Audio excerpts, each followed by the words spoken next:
Saya Gabriela Frisiana Naik, NIM 1321 12 20 24R.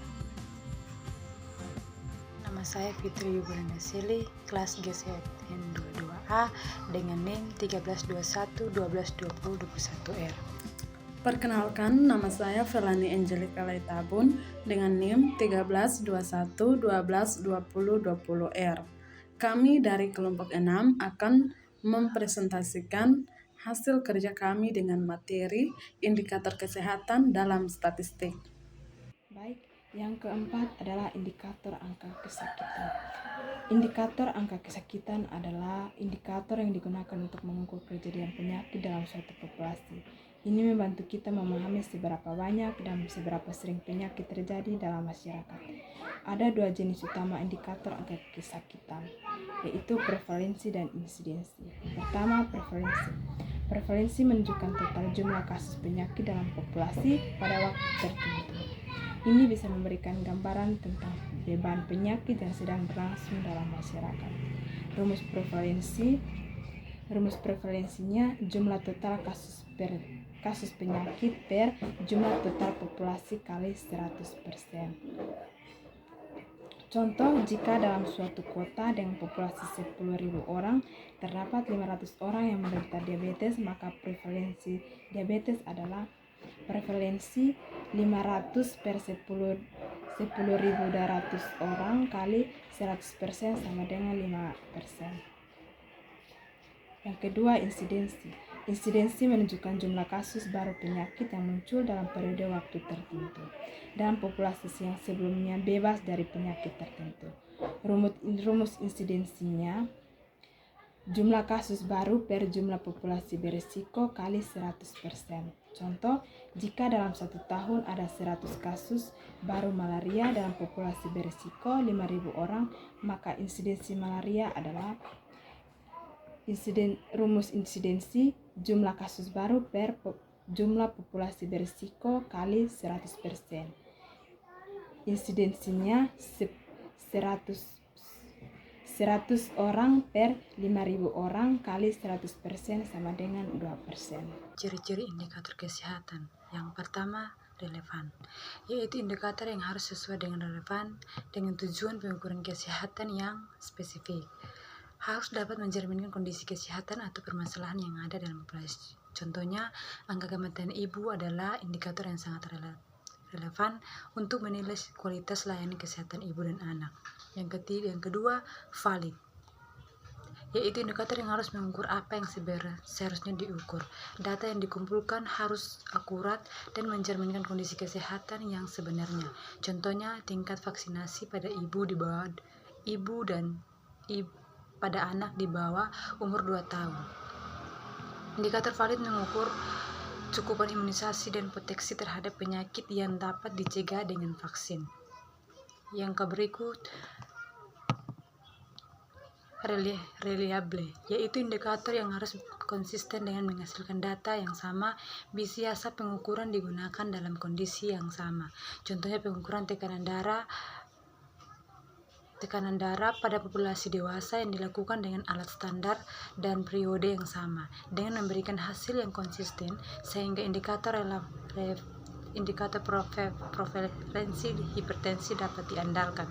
Yang berikut, sensible, yaitu indikator yang harus peka terhadap perubahan yang terjadi dalam populasi. Jika ada interaksi infeksi atau perubahan kondisi, indikator tersebut harus mampu menunjukkan perubahan tersebut dengan jelas. Contohnya, indikator prevalensi merokok yang diukur setiap tahun dalam menunjukkan perubahan jika ada kampanye anti rokok yang efektif. Menunjukkan bahwa indikator ini peka terhadap perubahan kebijakan kesehatan masyarakat. Yang kelima, yaitu spesifik, yaitu indikator yang harus spesifik terhadap masalah kesehatan yang diukur, sehingga tidak mudah mempengaruhi oleh faktor yang lain tidak terkait. Contohnya seperti angka prevensi HIV atau AIDS adalah indikator yang tidak mudah dipengaruhi oleh penyakit lain, sehingga memberikan gambaran yang jelas tentang HIV/AIDS dalam populasi. Yang berikut, measurable, yaitu data indikator harus diukur dengan metode yang jelas dan ditetapkan secara luas. Contohnya, tingkat obesitas diukur dengan indikator massa tubuh yang memiliki metode pengukuran yang jelas dan ditetapkan secara luas. Yang berikut accessible, yaitu data untuk menghitung indikator yang mudah diakses dan diperoleh dari jumlah yang dapat dipercaya. Proses pengumpulan data yang harus praktis dan terjangkau. Contohnya, data mengenai angka kelahiran dan kematian. Biasanya tersedia dari registry vital yang diperoleh pemerintah.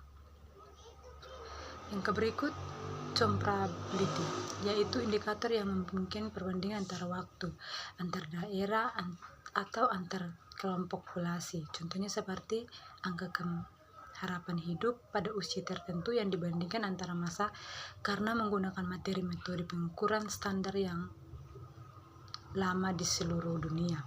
Yang berikut, timeline, yaitu data indikator yang tersedia dalam suatu waktu cukup singkat agar dapat digunakan untuk keputusan yang cepat dan tepat waktu. Contohnya seperti data insidemi penyakit menular serta influenza yang diperbaharui setiap minggu. Kemungkinan otoritas kesehatan untuk mempercepat terhadap wabah yang ada. Yang berikut, comprehensive, yaitu indikator yang mencakup semua aspek penting dari masalah kesehatan yang diukur, memberikan gambaran yang lengkap dan konsolid. Contohnya seperti indeks pembangunan kesehatan masyarakat seperti angka harapan hidup. Yang ketiga, proporsi, rate, dan rasio. Yang pertama, proporsi. Proporsi adalah perbandingan antara bagian dengan keseluruhan. Biasanya, proporsi dinyatakan dalam bentuk desimal, persentase, atau pecahan. Contohnya, proporsi anak-anak yang divaksinasi. Misalkan, di Kelurahan Oisapa terdapat 200 anak di bawah usia 5 tahun dan 150 diantaranya telah menerima vaksinasi lengkap. Maka proporsi anak-anak yang telah divaksinasi adalah proporsi sama dengan jumlah anak yang divaksinasi kemudian dibagi dengan total anak. Maka didapatkan 150 dibagi 250 sama dengan 0,75 atau 75%. Berarti di Kelurahan Oisapa ini 75% anaknya sudah divaksinasi lengkap. Kemudian yang kedua, rate.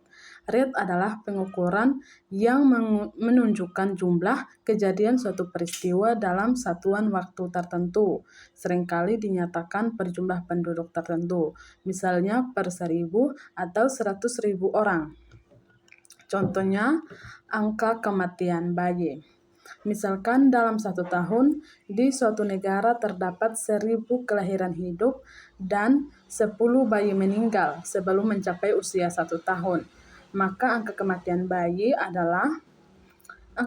bayi sama dengan jumlah kematian bayinya dibagi dengan jumlah kelahiran hidup, kemudian dikali dengan 1.000. Maka didapatkan 10 dibagi 1.000 dikali 1.000. Hasilnya yaitu 10 kematian per 1.000 kelahiran hidup. Kemudian yang ketiga, rasio. Rasio adalah perbandingan antara dua jumlah yang terpisah. Rasio dapat membandingkan dua kelompok berbeda atau dua kategori dalam satu kelompok. Contohnya, rasio jenis kelamin atau sex ratio. Misalkan, di suatu kota terdapat 1.200 laki-laki dan 1.100 perempuan. Maka rasio jenis kelamin sama dengan jumlah laki-laki dibagi dengan jumlah perempuan sama dengan 1.200 dibagi dengan 1.100. Maka didapatkan 1,2 rasio seks ratio atau rasio jenis kelamin. Baik, Yang keempat adalah indikator angka kesakitan. Indikator angka kesakitan adalah indikator yang digunakan untuk mengukur kejadian penyakit dalam suatu populasi. Ini membantu kita memahami seberapa banyak dan seberapa sering penyakit terjadi dalam masyarakat. Ada dua jenis utama indikator angka kesakitan, yaitu prevalensi dan insidensi. Pertama, prevalensi. Prevalensi menunjukkan total jumlah kasus penyakit dalam populasi pada waktu tertentu. Ini bisa memberikan gambaran tentang beban penyakit yang sedang berlangsung dalam masyarakat. Rumus prevalensinya jumlah total kasus penyakit per jumlah total populasi kali 100%. Contoh, jika dalam suatu kota dengan populasi 10.000 orang terdapat 500 orang yang menderita diabetes, maka prevalensi diabetes adalah prevalensi 500 per 10.200 orang kali 100% sama dengan 5%. Yang kedua, insidensi. Insidensi menunjukkan jumlah kasus baru penyakit yang muncul dalam periode waktu tertentu dalam populasi yang sebelumnya bebas dari penyakit tertentu. Rumus insidensinya jumlah kasus baru per jumlah populasi berisiko kali 100%. Contoh, jika dalam 1 tahun ada 100 kasus baru malaria dalam populasi berisiko 5.000 orang, maka insidensi malaria adalah rumus insidensi jumlah kasus baru per jumlah populasi berisiko kali 100%. Insidensinya 100 orang per 5.000 orang kali 100% sama dengan 2%. Yang kelima, indikator angka kematian. Angka kematian adalah indikator yang digunakan untuk mengukur jumlah kematian dalam populasi dalam periode waktu tertentu.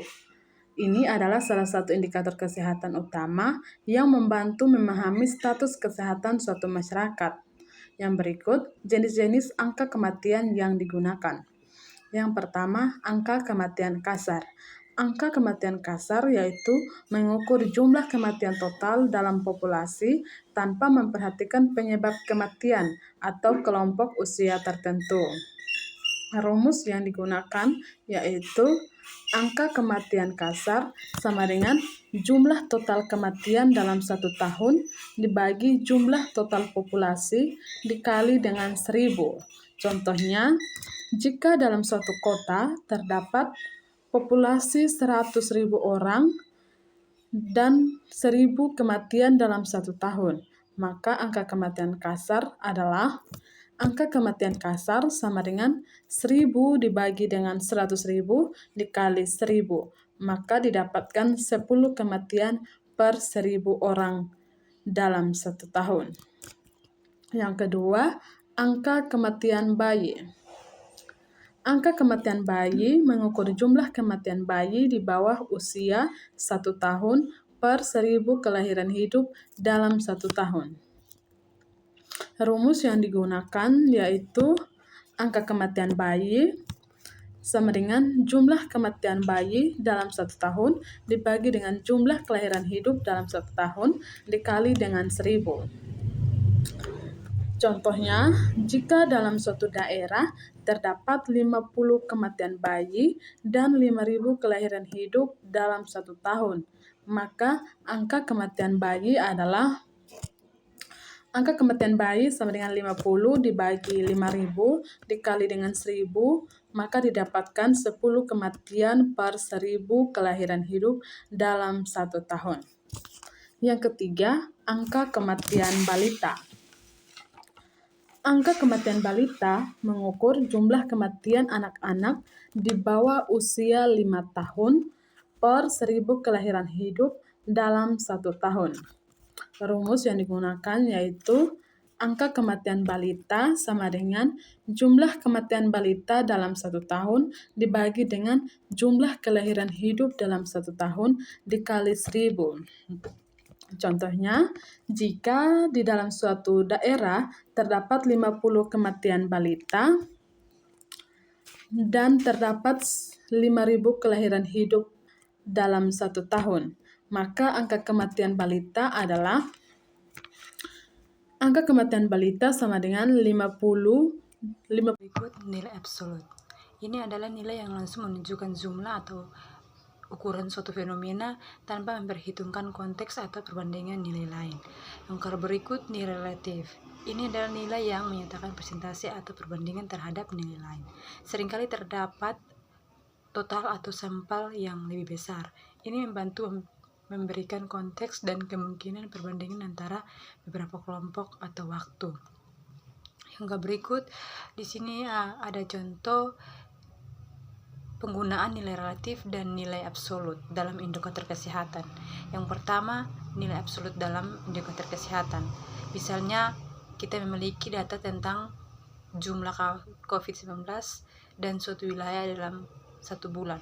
Nah, wilayah A memiliki 500 kasus, wilayah B memiliki 700 kasus, wilayah C memiliki 300 kasus. Nah, dalam hal ini, nilai absolut adalah jumlah kasus COVID-19 yang terdapat di setiap wilayah. Yang berikut nilai relatif dalam indikator kesehatan. Contohnya sekarang, kita perbandingkan jumlah kasus COVID-19 setiap wilayah sebagai persentase dari total kasus seluruh wilayah. Yang pertama, total kasus COVID-19 di seluruh wilayah adalah 500 tambah 700 tambah 300 sama dengan 1.500 kasus. Yang kedua, persentase kasus COVID-19 di wilayah A. Terdapat total kasus adalah 500 sampai 1.500 kali 100% sama dengan 33,33%. Nah, dalam hal ini nilai relatif memberikan kita gambaran tentang berapa besar kontribusi suatu wilayah terhadap kasus COVID-19. Bagian yang kedua yaitu hipotesis statistik. Hipotesis statistik adalah suatu pernyataan atau asumsi tentang suatu analisis populasi atau fenomena yang dapat diuji melalui data statistik. Terdapat 2 jenis hipotesis statistik, yaitu hipotesis statistik nol dan hipotesis statistik alternatif. Yang pertama, hipotesis nol. Hipotesis nol merupakan asumsi default yang menyatakan tidak adanya perbedaan atau tidak adanya efek dalam populasi. Ini seringkali dinyatakan dengan simbol HO. Hipotesis nol ini biasanya diuji untuk diterima atau ditolak dengan menggunakan bukti data statistik. Yang kedua, hipotesis alternatif. Hipotesis alternatif adalah kontra dari hipotesis nol. Ini menyatakan bahwa ada efek atau perbedaan yang signifikan dalam populasi. Hipotesis alternatif ini seringkali dinyatakan dengan simbol H1 atau HO.